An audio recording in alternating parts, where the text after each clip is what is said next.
Hello and welcome to The Perspective. I am Hari Kumar.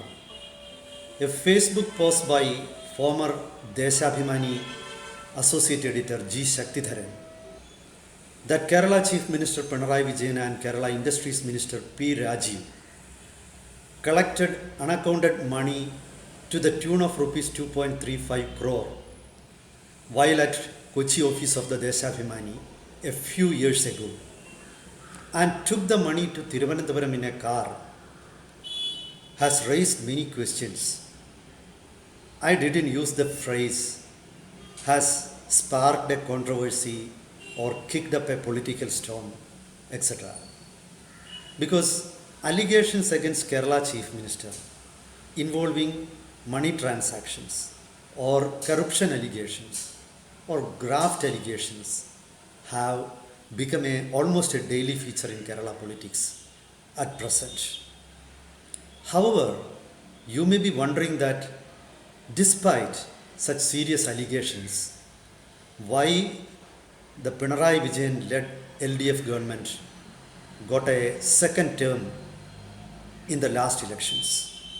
And in fact, Pinarayi Vijayan had created history by winning for a second time consecutively, and it had never happened in Kerala for the left. So, what made him win despite all these allegations? This question is reverberating in the minds or resonating in the minds of many people in Kerala. There is no clear answer.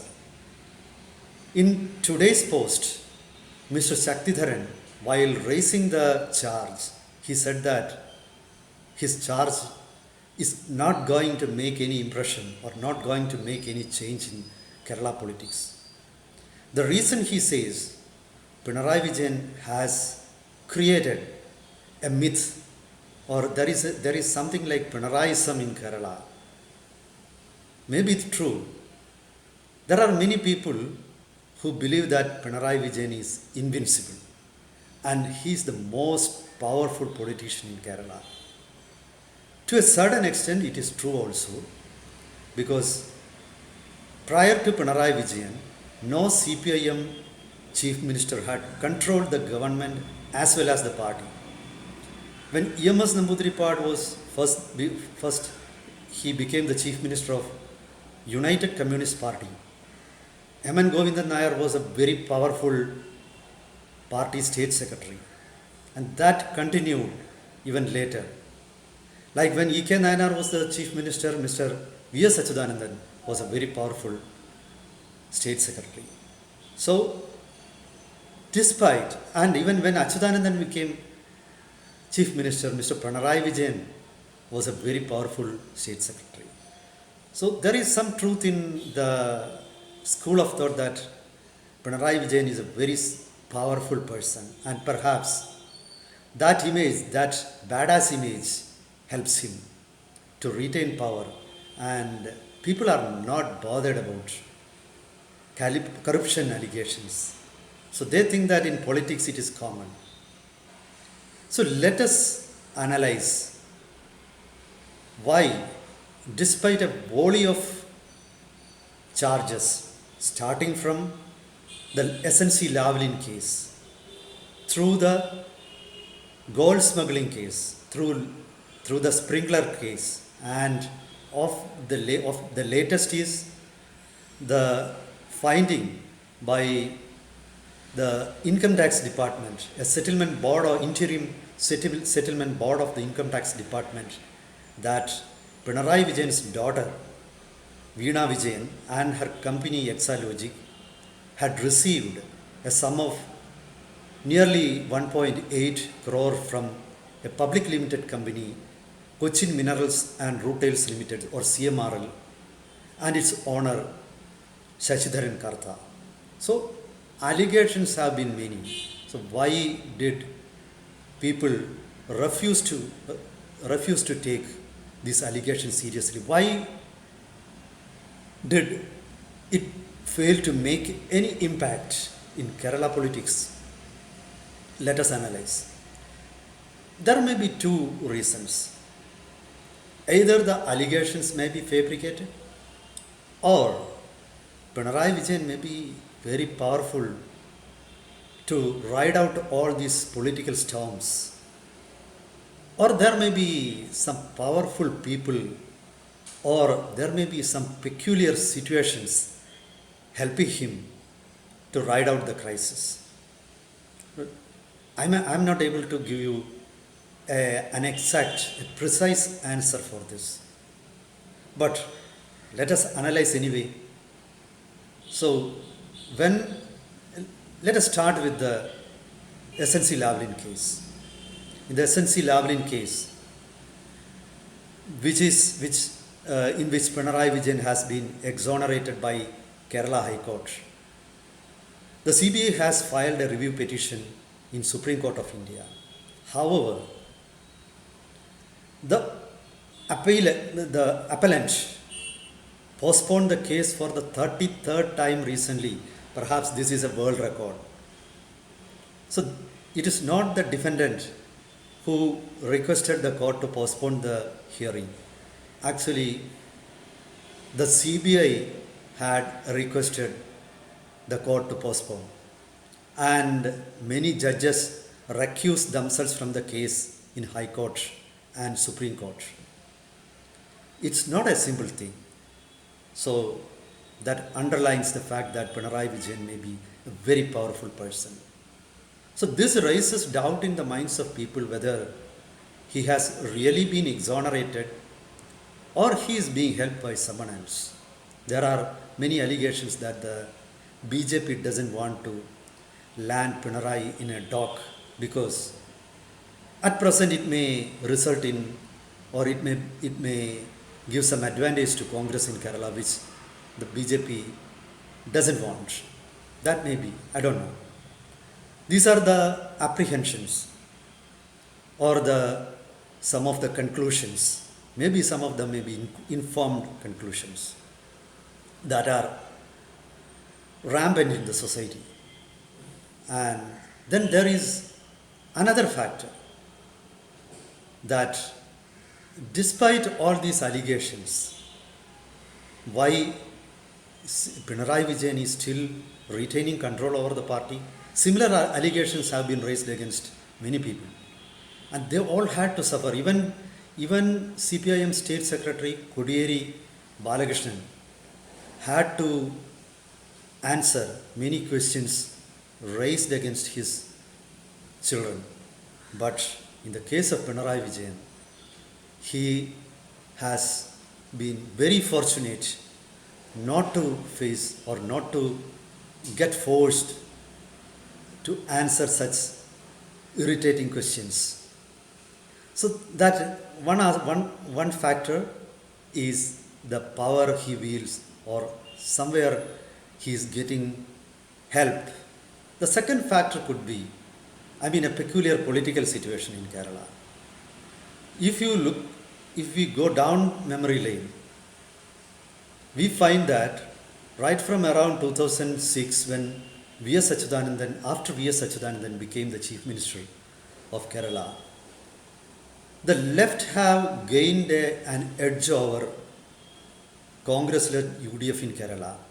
In the four elections, 3 have been won by the left. So, left has gained a definitive edge.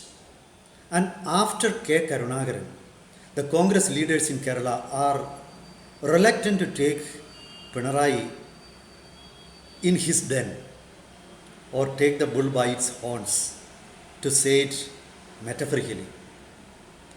So this could be one of the reasons that helped him gain an edge, because even when Ummanchandi came under a barrage of criticisms and his family members were attacked, his family was dragged to political controversy, he refused to counterattack in the same way.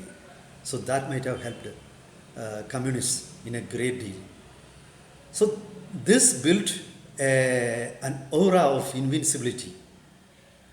This reminds one of a drama of noted American writer Eugene O'Neill, Emperor Jones. Emperor Jones was a black man who came from very humble backgrounds, and somehow or other he killed a compatriot and he escaped from the US to a deserted island, and he established his kingdom, and he became an autocrat there. And once people, the natives of the island rose in rebellion against him, and somebody fired at him, and the shot went array, and he was not hit. Then he spread a myth that he could be killed only by a silver bullet, and nobody had the silver bullet. And it's another story that eventually somebody gained a silver bullet and shot this man dead.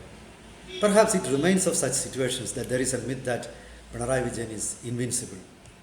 That could be one reason.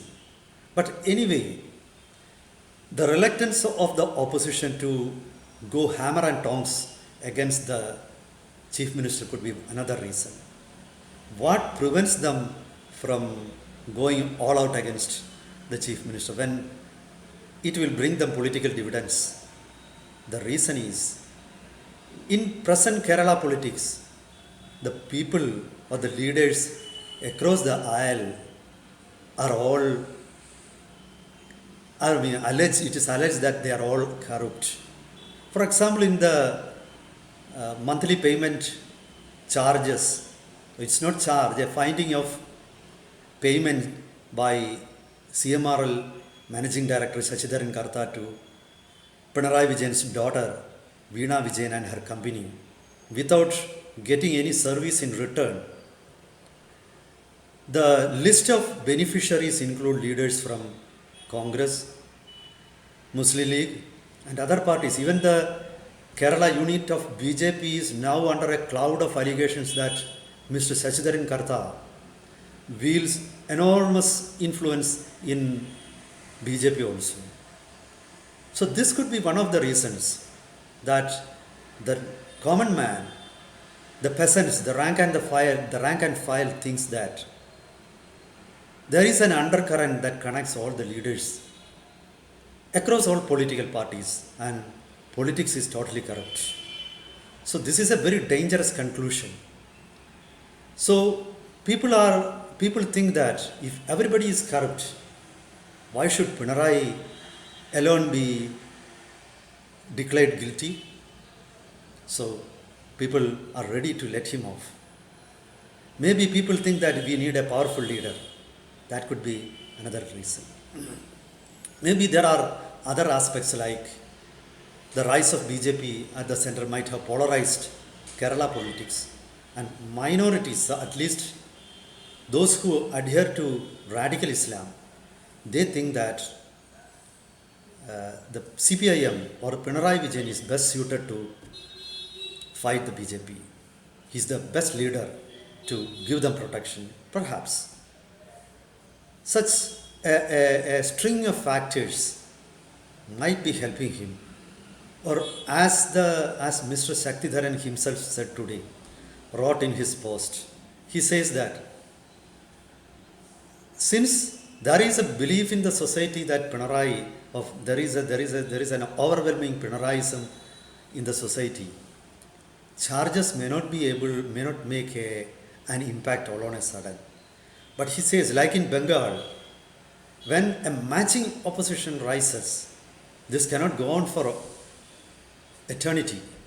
When a matching opposition rises in Kerala, suddenly the party will find itself in very difficult times, in a predicament. So then people are going to realize that their decisions have not been the right ones. So this may happen, perhaps, but for the time being, it seems that Pinarayi Vijayan has the last laugh. Thank you, and meet you with another topic next time. Till then, goodbye.